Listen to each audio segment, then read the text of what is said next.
Hey there, everybody. As I've said in previous videos, when it comes to REO listings, you really got to take the good with the bad. You can't cherry pick which listings you want to take and which ones you'll decline. Um, I've only declined one listing in my entire career doing this, and that was probably 15 years ago. In that instance, there was known gang activity going on at this property. And I was about to risk my life for an REO listing. Fortunately, it didn't hurt me then. That same asset manager gave me another listing a week later. But if you make a habit of declining listings that are not the greatest properties, chances are you're not going to get other opportunities from that asset manager or asset management firm. Last week, I got offered a listing, and I ended up declining it, and I thought I'd explain why. This particular property, I got the email, 7, 8 o'clock at night, so I couldn't really go and look at the property first before I declined it, so I just accepted it online. And the next day, I went to see the property. And yeah, it was a mess. But before I went and saw the property, I looked on the MLS, and it had quite a history going back to 2019.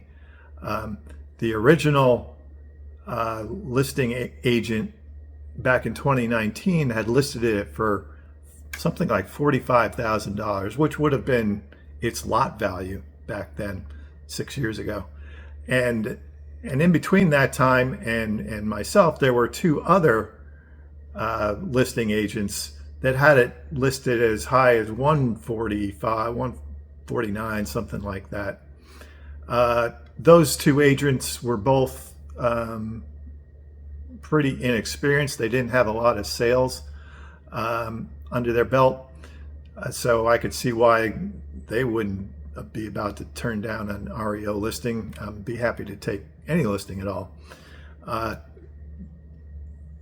So going to look at this property, it was a real mess. And it was really borderline unsafe to even be in.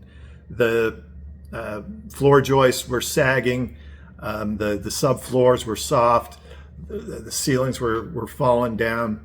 But worse than that, the foundation was underneath it was crumbling. So nobody in their right mind was going to try and rehab this property. There was really nothing to salvage. And with that MLS history on top of it, it just appeared that the sellers were, I don't know, delusional maybe. It wasn't a traditional lender, like a bank, that was trying to sell the property. From what I can see, it was probably like a hedge fund or some kind of private equity firm. And I can only speculate as to why they had it on the market for now 6 years. It kind of looks like maybe they made a bad loan and have this worthless asset, but don't want to let their investors know that they have this worthless asset. So they're going to find some listing agent that's willing to list it for an inflated price. I have no idea if that's true, but that's my speculation. And I could see that this was just going to be a complete waste of my time. You got to do a BPO with all these